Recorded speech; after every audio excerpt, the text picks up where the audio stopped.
The courtroom buzzed with quiet murmurs as people shifted in their seats.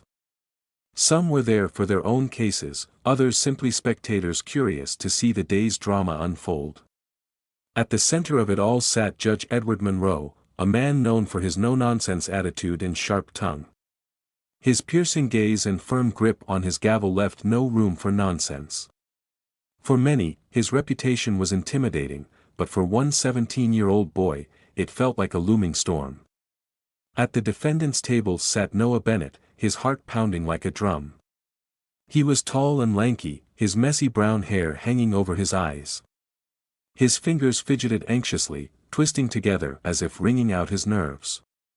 No amount of advice from his public defender, Ms. Evelyn Marks, could steady his breathing. Today, he was being charged with trespassing and vandalism, charges he insisted were a misunderstanding. But misunderstandings didn't seem to matter here.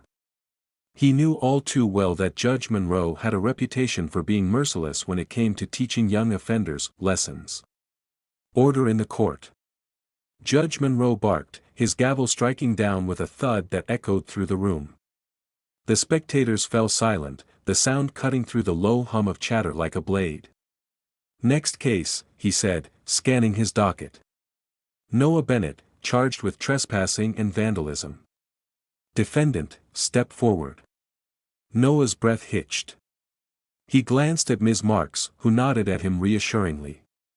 Slowly, he stood and made his way toward the front of the courtroom, his every step feeling heavier than the last. The eyes of strangers bore into him, judging him before he even spoke a word. Judge Monroe's sharp eyes scanned him from head to toe, his face unreadable but firm.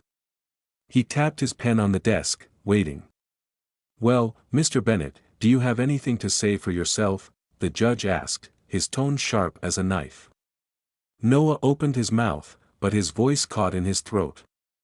It felt like he was choking on air. His eyes darted to the rows of people watching, waiting for him to mess up.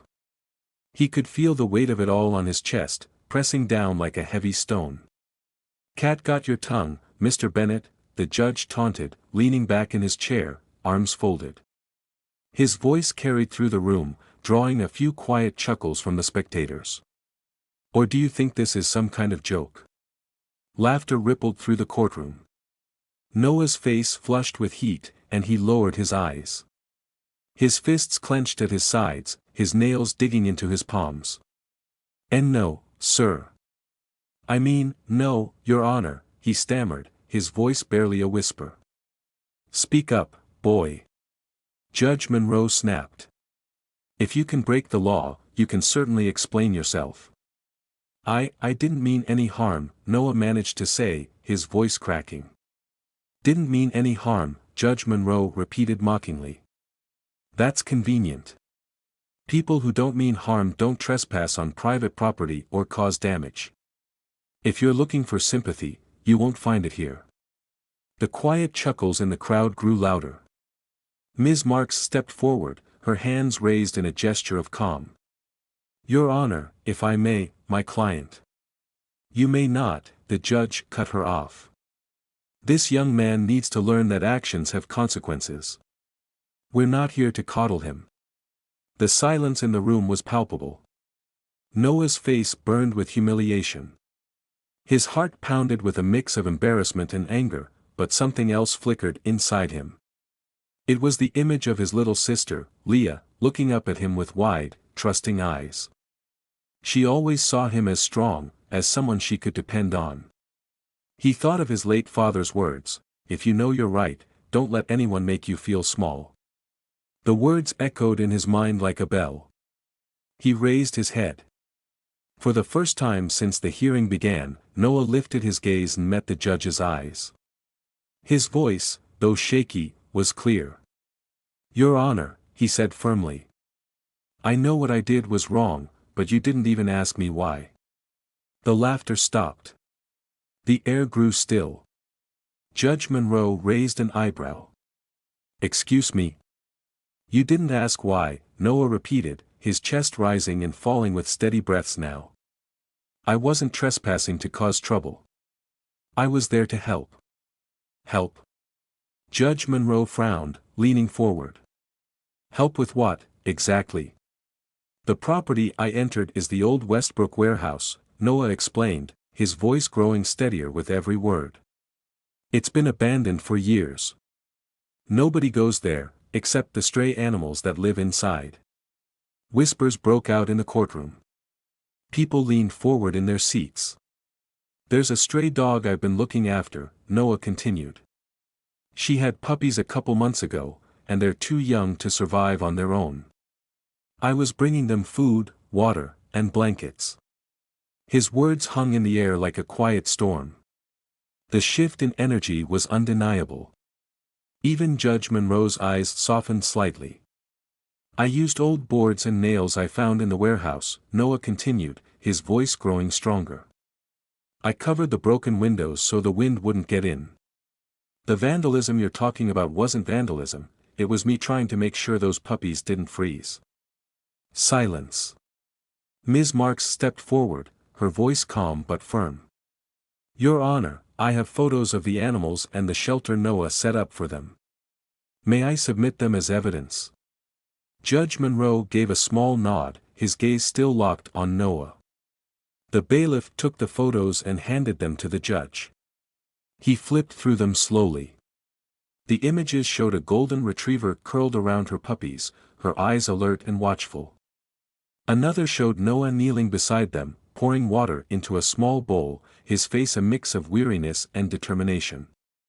The courtroom watched as Judge Monroe's stern expression slowly shifted. He set the photos down and sighed. Mr. Bennett, the judge said, his tone calmer now, why didn't you explain this earlier? I tried, Your Honor, Noah said. But I was too nervous. I didn't think anyone would believe me. Judge Monroe took off his glasses and rubbed his eyes. While your intentions may have been noble, he said, the law is the law. Trespassing is trespassing. However, he glanced again at the photo of the mother dog curled protectively around her pups. I believe in second chances. Noah's heart leapt. I'm dismissing the charges, Judge Monroe announced. On the condition that you complete 50 hours of community service at the local animal shelter. Additionally, I'll be contacting the shelter myself to ensure those dogs are properly cared for. Sound fair to you, Mr. Bennett? Noah nodded vigorously. Yes, Your Honor. Thank you. The judge's eyes narrowed, his firm demeanor returning. One more thing, Mr. Bennett. Next time you find yourself in a difficult situation, don't take matters into your own hands. Ask for help. Do you understand? Yes, Your Honor, Noah replied, his voice strong and certain. The judge banged his gavel. Case dismissed. Applause erupted from the back of the courtroom. Strangers smiled at him, some even giving him pats on the back. Ms. Marks gave him a proud nod. As Noah stepped outside into the crisp air, he took a deep breath. For the first time in days, he felt lighter. His phone buzzed. It was a text from Leah. Proud of you, Noah. Dad would be too. Noah smiled. Sometimes, standing up for what's right doesn't make you smaller, it makes you stronger. Let this story remind you that courage, truth, and compassion will always have a place in this world. Who in your life could use a little encouragement today? Share this story, and remind them that second chances matter.